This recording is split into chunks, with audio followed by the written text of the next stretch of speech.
Hello, and welcome to Legally Speaking, a production of the Macomb County Bar Foundation and Lakeshore Legal Aid. The impact of COVID-19 is being felt globally, and its effects are dramatic and unprecedented for all of us. Like many throughout the world, Michigan residents, including the most vulnerable among us, are struggling with serious challenges during this pandemic. These challenges can include job loss or reduction in wages, the threat of eviction, and survivors of domestic violence being forced to stay at home with their abusers. Today on Legally Speaking, we'll talk with three Michigan leaders about the important ways that they are working to support our communities during this health and economic crisis. We'll be right back.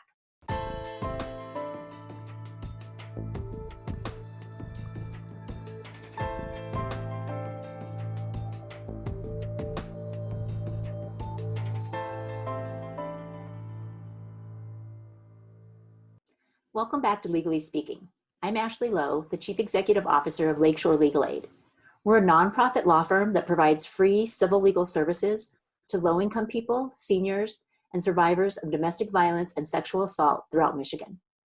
Today on Legally Speaking, we'll be talking with three leaders who are working hard to address the impact of COVID-19 on the most vulnerable people in our communities. Our first guest is Steve Gray. Steve's a former legal aid attorney, and he worked with law students helping workers obtain unemployment benefits while he directed Michigan Law School's Unemployment Insurance Clinic. For the past year, Steve has been the director of the Michigan Unemployment Insurance Agency. Thanks so much for joining us, Steve. Thanks for having me, Ashley. Good to be here. Thanks. We're also joined by Lori Kitchen-Buschel. Lori is the executive director of First Step of Wayne County. First Step's mission is to eliminate domestic and sexual violence and provide comprehensive support services to families impacted by these crimes. Welcome to Legally Speaking, Lori. Thank you, Ashley. And our third guest is Angela Tripp. One of Angela's many roles is the director of Michigan Legal Help Program. Michigan Legal Help is an amazing website that helps people who are representing themselves or have legal questions that they want answered. It provides substantive information, resources, including links to legal services, and generates legal documents. Angela developed this website when it launched in 2012 and continues to run it today. Thanks for being here, Ange. Thanks, Ashley. I'm happy to be here. So let's start with the Unemployment Agency. Steve, before you were appointed to lead the agency a year ago, you were the director of the University of Michigan Law School's Unemployment Clinic. Can you talk a little bit about the work that you did with that clinic?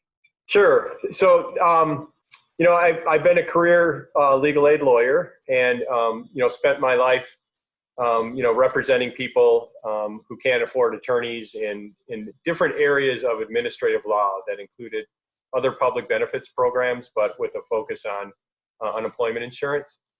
And so basically, as a legal aid lawyer, you guys all know, you provide free representation to people that can't afford lawyers in areas of critical need, and accessing unemployment insurance was one of them. So after over 20 years in legal aid, back in 2008, 2009, we began to see a huge, during the last recession, a huge increase in need for people that needed representation with unemployment insurance. And so I worked with students at the University of Michigan Law School to start a volunteer project where they basically would provide advice and representation to people in unemployment insurance hearings to help them get the benefits that they were eligible for. And through that process, really got to know and understand the unemployment insurance system from an outside perspective. So when the governor asked me to come in and help with the Unemployment Insurance Agency, I jumped at the opportunity. It's been a big challenge being new to state government, but I've got a lot of great staff who are experts at running this program. The volume of people that we've seen, which is something that's never been seen before in history of the program, is certainly putting a lot of strain on it, but we're working hard to make sure that people are getting the benefits that they're eligible for. So Steve, that's a really good point. I think it was about a year ago today, or this month, that the governor appointed you to the agency. And I know that even at that time, that was a huge job. But how prepared was the agency for this crisis to hit that changed everything starting in March? Yeah, I mean, to some extent, it's how could anybody be prepared for a tsunami? You know that there's a couple days it's offshore and it's coming, and so I think, states around the country, they've had enormous challenges. We've had states that had systems that were 40 years old. Fortunately, our system was recently updated in 2013. And so we had a more modern system that we were working with. And in addition, we just implemented a new phone system that allowed us to put everybody on the phone in the entire agency, no matter where they were, in September. So we were a little more prepared than I think than some other states. And so we were able to kind of stand up a lot of these new federal programs quicker than most states, and able to get benefits out, quicker. So That's amazing. Good timing on the new phone system in September. Right. So talk a little bit, if you can, about the order of magnitude. How many calls were you receiving before March, and how many are you receiving on, say, a daily basis to the agency? Yeah, so if you look at unique callers, we were probably getting in the order of 3,000 to 5,000, calls a day, on a busy day. Now we're getting, 180, 200,000 unique callers a day. So it's what we just really have not been able to, to handle that volume. And we've been in the process over the last months to bring on staff to be able to handle the volume so that we can get to all the calls. And then we had this new wave of criminal activity around imposter claims. And so we've had the need to put in some extra identity verification requirements for some people. And so as a result, we wanted to make sure that we quickly weeded out the people that were imposters from the people that were actually, innocent people that, were flagged. And so we've taken all those people that we had trained to put on the phones and put them on making outgoing calls to the people whose benefits were held. So we've made significant progress to get through that list now. So actually starting Monday, we're going to be moving a large number of people back to the incoming phone calls. And so people will be able to get to a lot more calls. Our goal will be to actually get to everybody that calls. So right now we're getting to a small percentage of the people that calls, and I know that's leading to frustration on a lot of people's part. We've tried to focus the people that we have on making decisions to remove eligibility on that, and we've had to sacrifice the ability to get through on the phones as a result of that. But as I said, over the last weeks, we've been adding additional contractors and staff so that we can get, on Monday, we'll have close to 1,000 people that'll be able to take incoming calls. And we think that's going to dramatically improve the number of people that are going to be able to get through to us, and take a little bit of pressure off a lot of the places like the legal aid organizations where people are turning to because they can't get through to us to have their questions answered. Right. That's amazing. That's incredible number of staff to bring on and get ready to help people. I know. Can you talk a little bit more about the fraudulent claims? I know that is that something that's been happening on a national basis? Is it just in Michigan? And do they know what led, do you know anything about what led to those fraud claims? Yeah, so it's actually, it's been happening on a national basis, and, some of the other states were hit harder, and it's interesting. You can see, criminals, it's organized crime to a large extent, that, have these, that are filing, have stolen, identities over the last few years from different places. They've, there's been breaches at other, I know at one point there was an Equifax breach. There was, there's a number of different, places where they can get these stolen identities. It seems like they've been stockpiling them and waiting for this perfect storm to happen, which was, this huge demand, the overtaxed systems, and then, sort of the expanded, eligibility of these federal programs. And the governor formed a task force with the Attorney General and the Michigan State Police to try to crack down on these imposters.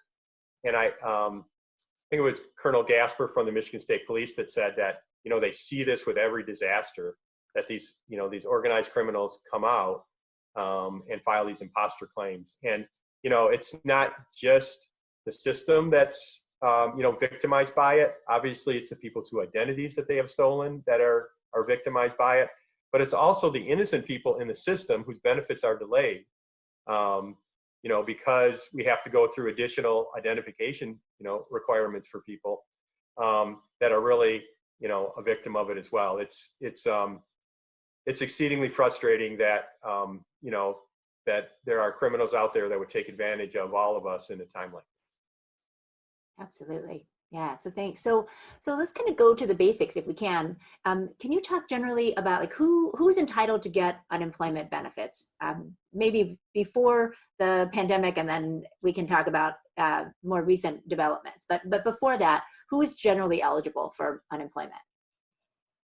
Sure. So we have something called a state unemployment insurance claim, and basically it's eligibility is based on having a connection to the workforce. And so you have to have a work history and have what we call covered wages, which means that you're working in an employee-employer relationship with somebody, and your wages are reported on a W-2.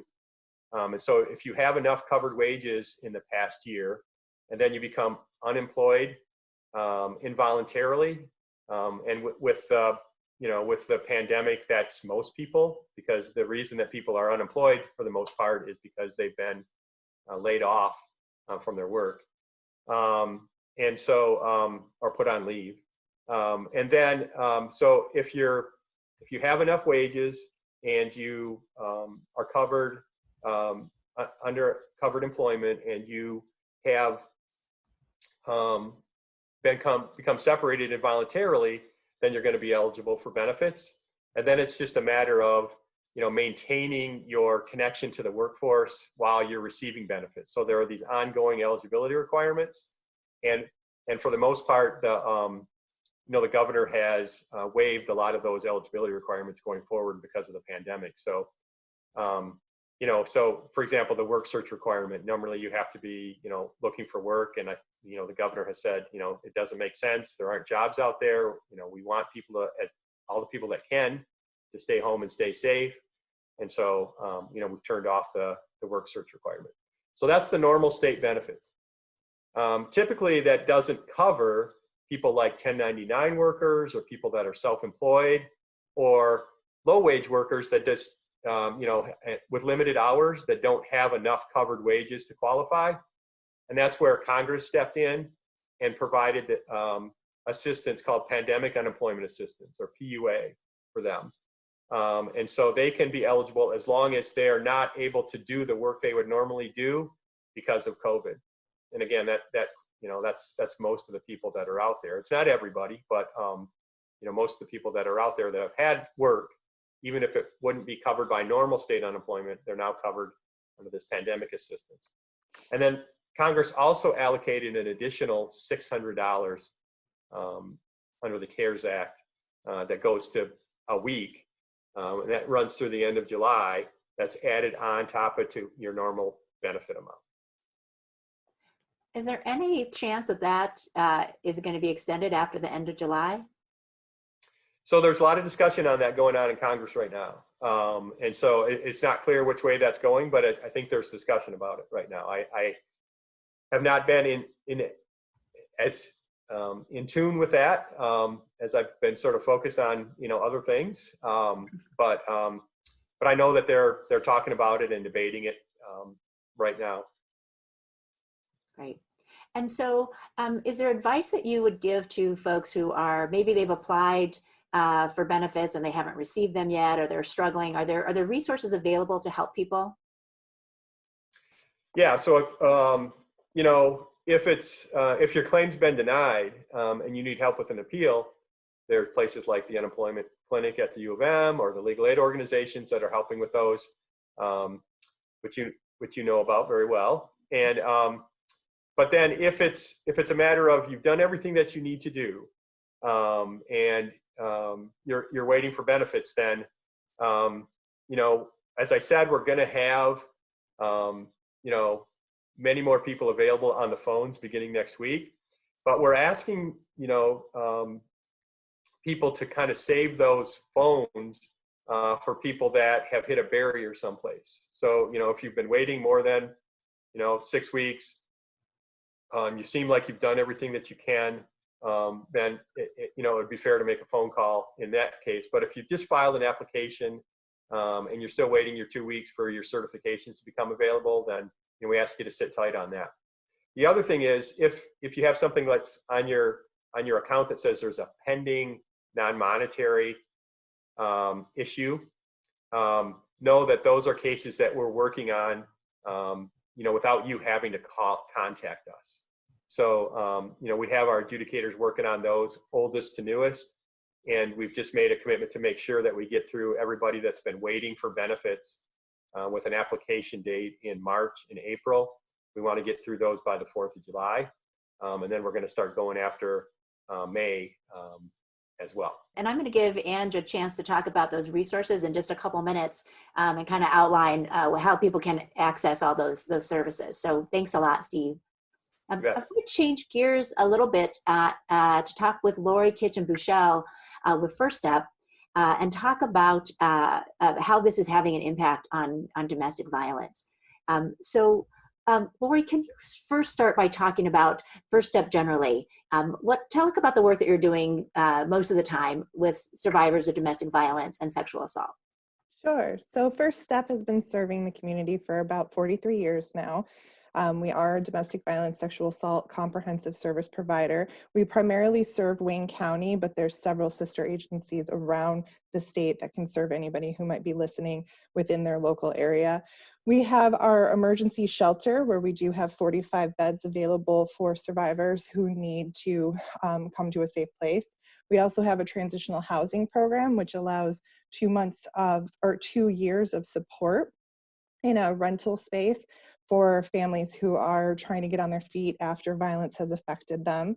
We also have our community response program where we have several advocates stationed within court offices and local police departments throughout Wayne County, where they respond to clients coming in on the docket related to DV and SA, and then also they receive the reports from the local municipalities and do follow up with survivors who have just recently been touched by domestic violence or sexual assault.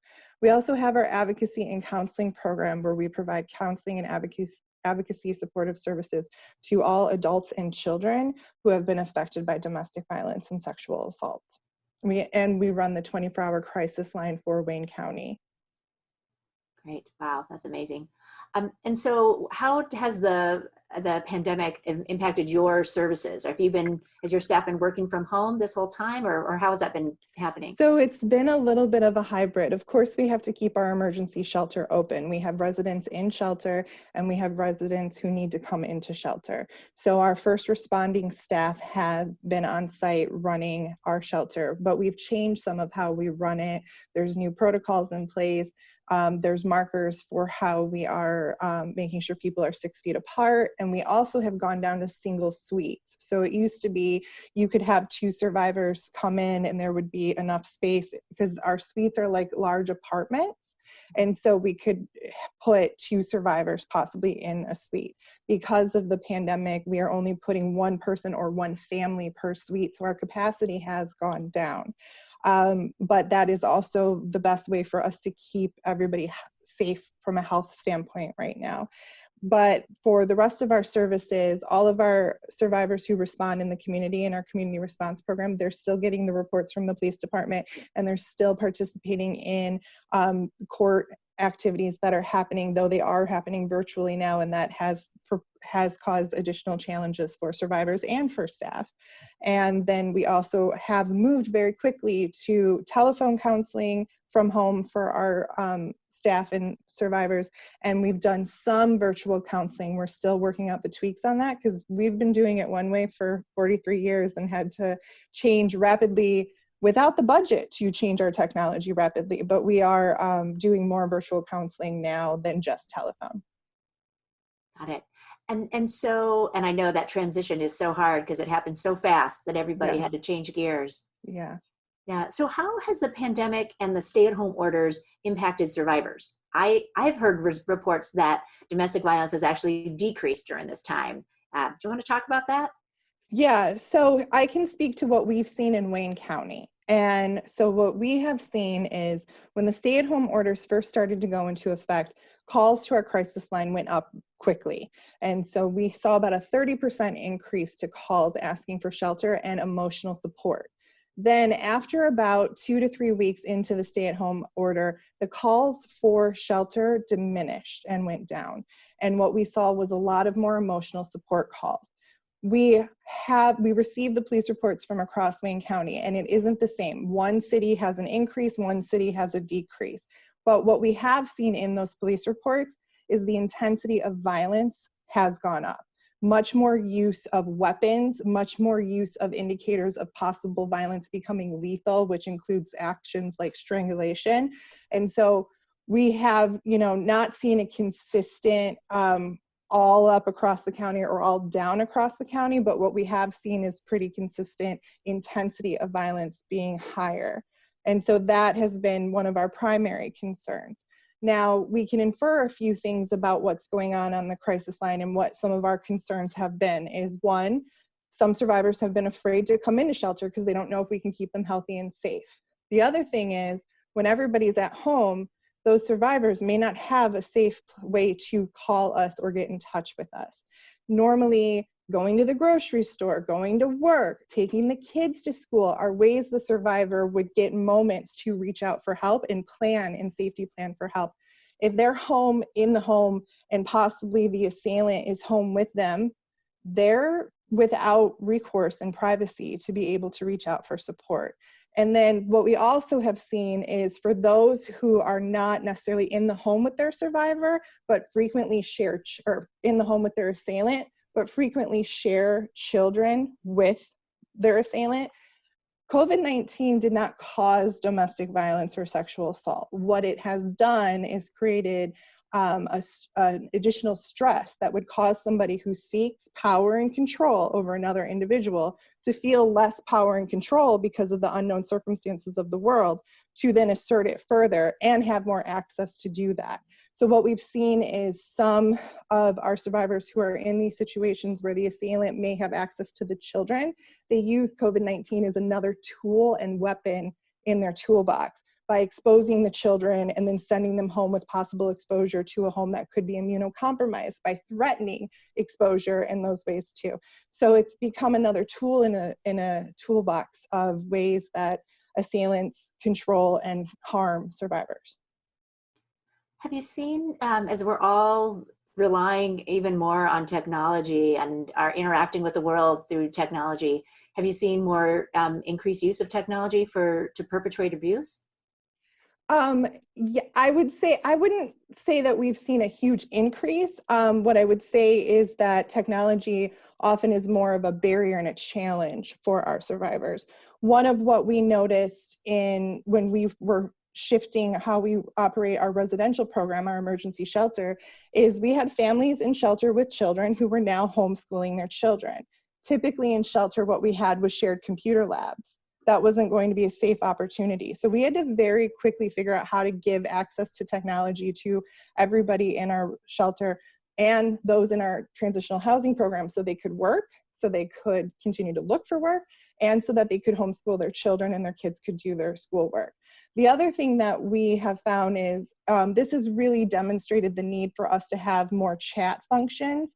What we've seen is outreach coming to us through our social media platforms, which are not very secure or safe for us to be discussing and supporting survivors. And it isn't always safe for the survivor to reach out that way either. So we're trying to make sure that we are quickly establishing confidential ways for us to use technology to support survivors. So other ways, and this happened before the COVID-19 crisis, but technology is a way that assailants can control survivors. Why they can put tracking information on their phones, they can look at their phones and they can have control over their access to their phones and all of that. So technology, again, is another tool in an assailant's toolbox to be able to use as power and control, but also technology is an absolute necessity, especially right now. It's no longer, a luxury, it's a basic need. Right. Thank you so much, Lori. I appreciate this. Is really critical information for people to have. I want to change gears now and talk with Angela Tripp about Michigan Legal Help and the resources that are available to people through that website. So Ange, can you talk about what's the purpose of Michigan Legal Help and what does it cover? What's involved there?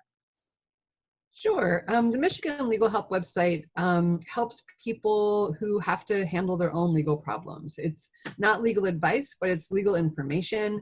It's a lot of guidance. It's a lot of direction. And there are also tools on there to help people draft legal forms that they need to do various things in court or even outside of court. We cover many different topic areas. We cover family law, divorce, custody, parenting time, child support. We cover personal safety, personal protection orders. We have a lot of information about housing, landlord-tenant eviction, foreclosure, subsidized housing, things like that. Debt collection, defense of debt collection, installment payment plans, information about bankruptcy. We have information about public assistance, food stamps, cash assistance, Social Security. We do have a lot of information about unemployment benefits, and those were very popular during COVID. We have some wills and life planning information, so you can make your own will, you can make a healthcare power of attorney. We have educational materials or education-related materials, such as if you need to request special education services for your child or if they're facing discipline. And then we have other information about areas such as immigration, crime and traffic, and farm worker legal services as well. So Ange, I assume that like most legal aid programs, historically, we've had a kind of a focus on housing and family law issues. What are you seeing now in terms of the requests that people are making in the pandemic? During the pandemic, our traffic doubled. It was interesting because we know that as Lori mentioned and as legal aid has found that like calls for assistance went down, but people were very, very hungry for information. And so our traffic doubled, and it was largely in the areas of unemployment. A lot of people wanted to know about unemployment generally because it might have been their first time applying. They wanted to know the new special COVID pandemic rules around unemployment. So we saw a huge spike in unemployment. At the time, as the pandemic began, we developed COVID-specific materials for the website. So we had information about the new unemployment rules. We had information about the eviction moratorium. We had information about how, information about how to handle parenting time during the pandemic, and a lot of information about the ways in which the pandemic might affect people's legal problems. And that was very popular content as well. We are starting to see a return back to the kind of the other areas of law. So housing and family have been very popular in the last few weeks as the eviction moratorium comes to an end, and as courts are conducting more and more business. A lot of that family law stuff is coming back into play because courts are having hearings and people are able to get their issues resolved again. We also created information specifically about going to court and appearing in court remotely. So we have videos and articles that give people advice on how to conduct, what a remote hearing will be like, what they need to do to be ready, just so that we can help people prepare for their hearings. Thank you so much, Ange. And I want to thank all of you for being with us today. We've been talking with Steve Gray, the director of the Unemployment Insurance Agency, Lori Kitchen-Buschel of First Step of Wayne County, the domestic violence agency there, and Angela Tripp of Michigan Legal Help. Each of them have been working really hard to help support people in our communities right now through the COVID crisis. And I thank you for your work in all those efforts. And thanks for joining us on Legally Speaking today.